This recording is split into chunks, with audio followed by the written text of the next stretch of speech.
Today's a sad day. Today's a day where I'm drawing a line in the sand. I think life's changed to such an extent, and I've been thinking deeply about this for a year, and particularly over the last few weeks. And what do I mean? So basically, I've had enough of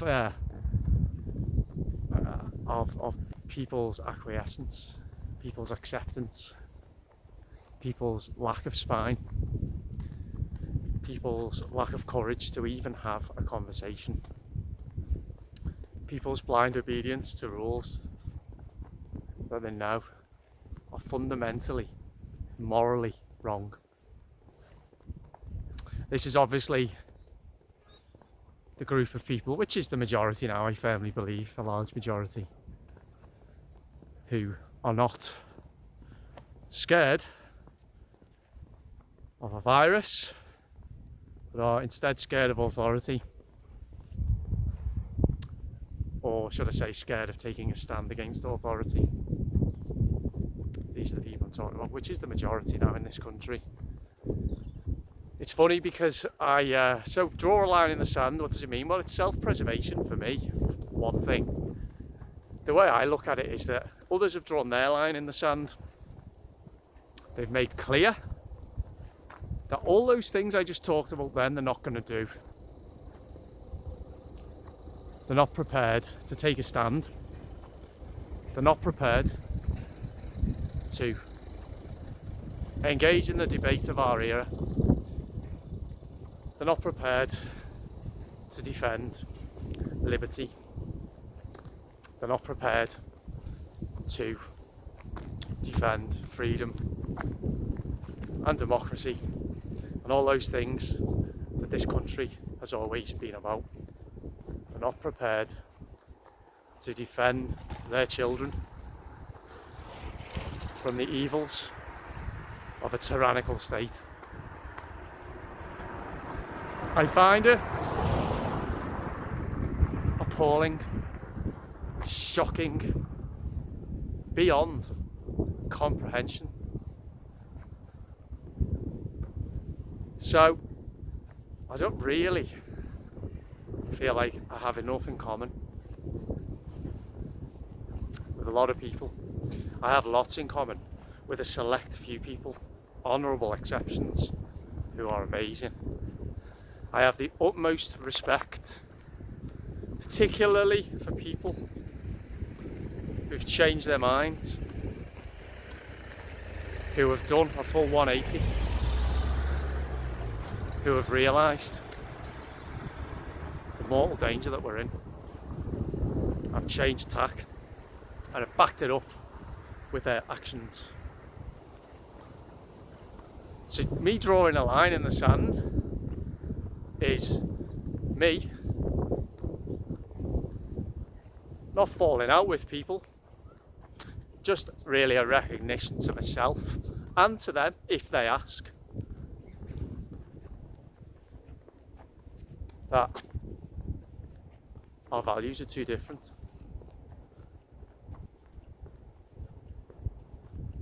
I feel a bit like a fish out of water in many respects in this society. I know that a lot of my viewers feel the same. I know you do. You might want to have a little look at a video I did a few months back, I think it was late December, early January, called Middle Class Lifestyles Must Be Preserved at All Costs. And that is how I see it. There is a section of people in this country who don't give a toss about the dispossessed, about the people who've lost their businesses, the people who've been deprived medical treatment, the children being terrorised, the old people being isolated and left to die alone. Because they're okay, because they've got their job. They've got the flat screen, big flat screen TVs, pumping out shit all day. Got the brand new car on the drive. They've got high speed Wi-Fi connection. Got the celebrity shows. Got the social media feeds. Maintain that image, maintain that status. And apparently that is more important than freedom and life itself. How can I not reach the conclusion that I've reached? We are now well over a year into this. A year of thinking time, people. A year to reflect on what we're standing for, what we stand for, what our values are. And you know, the one thing that this country, that this world needs is unity. But you know what you need for unity? You need conversation to happen first. You need conversation. Too many people won't get engaged in a conversation because they can't defend their position, because deep down they know they're wrong. So they bury their heads in the sand or tell you to shut up. And unity, as well as conversation, what else does it require? Action. It requires action. It requires positive action. And that positive action, at a time like now, means breaking laws that are morally bankrupt. And it's not hard. Rules, I should say, and laws. All I've ever asked for, and I've tried to elucidate via this YouTube channel, is for people in this God-forsaken society that we live in to allow themselves the permission to change their mind, to engage in a debate, and to try and think their own thoughts. But people simply cannot or are unprepared to do it. Frustrating is one of the words I can use to describe it. I don't know what's more frustrating though. The group who just won't talk and bury their heads in the sand, or the group that know it's wrong and still abide by the rules. So because of that, we can't get unity. Because there's only a few people wanting to get deep into this and wanting to actually do something to get us out of this mess. And as each day goes by the hour, the situation is deteriorating, and still people, and I've reached the conclusion, although it's not reached the conclusion, I stand by my original conclusion. I've had a deep, deep sense of foreboding for a long time now. I just understand what it's all about now. I understand the problem isn't the government. The problem isn't the media. Of course, they are problems, but they're not the biggest problem. Do you know what the biggest problem that we face is? Our own people, the general public, are the biggest problem. The general public who are spineless, cowards by and large. And the reason I've reached that conclusion, and the reason I am so pessimistic, is because it is abundantly clear now to me that an uprising's not coming, or if it does, it'll be too late. I wish and pray I'm wrong on that. I'd give anything to be proven wrong on that. And you know,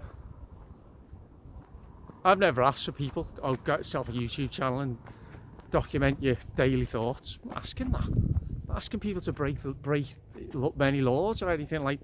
Simply, if everyone would just do a little bit, show some minor dissent. If everyone did that, that'd be enough. But no.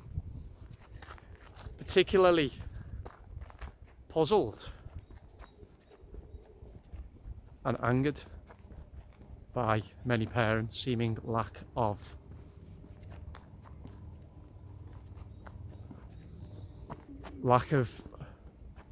what's the word? Well, again, courage to defend their children. Which society in its right mind sends kids to school wearing face masks? It's so evil, it's barbaric. Beyond belief. Which society in its right mind would even consider mass vaccinations of its children for a virus that, get it into your thick skulls, people, does not affect children? Get it into your thick skulls.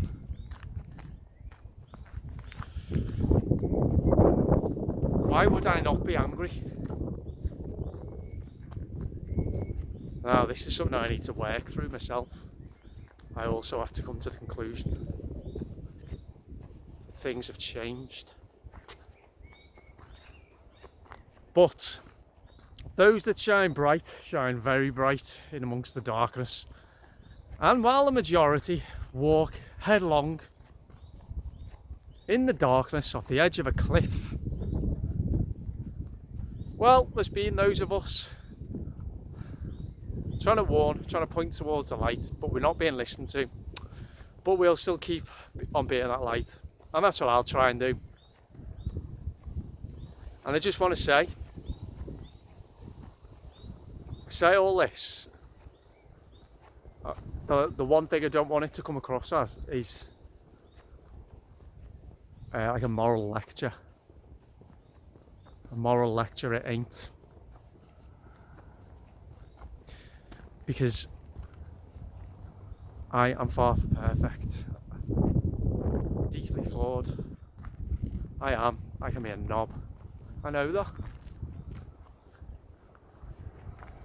But instinctively, I know what's wrong, what not to do. I think I always have.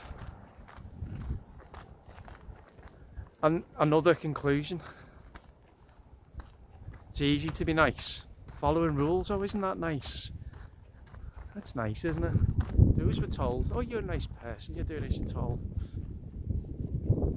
Being nice ain't a virtue. It's easy to be nice. Being good, that's what takes hard work. That's what I'm working on myself and my character. And I have got aspects of my character I really do need to work on. But submit to tyranny. Agree and participate in coercion. Just stand there while children's futures are thrust away from them. No way. I'm kind of ashamed on behalf of other people. I am. It's embarrassing, shameful, pitiful and pathetic what I see. I just don't want any more to do with it. So my line in the sand has been drawn now. I know the type of person that I relate to. I don't care where they come from, I don't care what the background is, I don't care how old they are. It's someone, what's the archetypal character I relate to? Someone who can do their own thinking.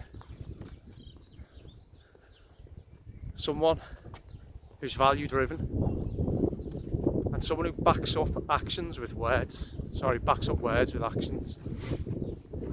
That's my type of person. And do you know what?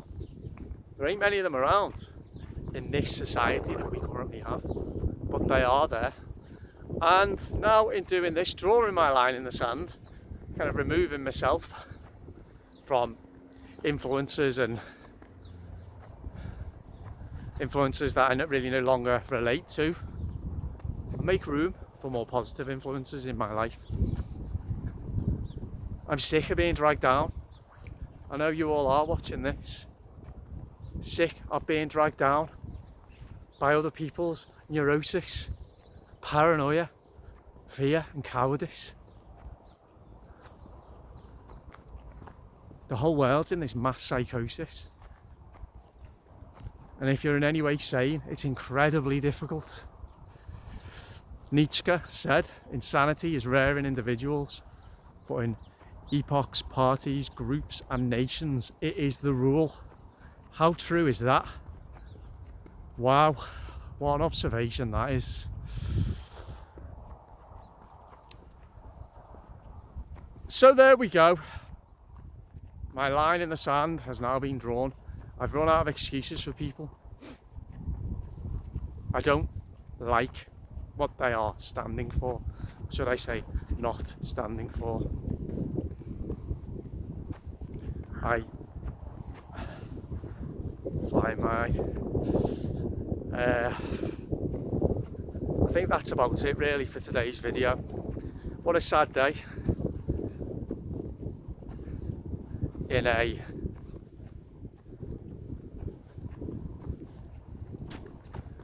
life that gets ever sadder as the days go by, hey?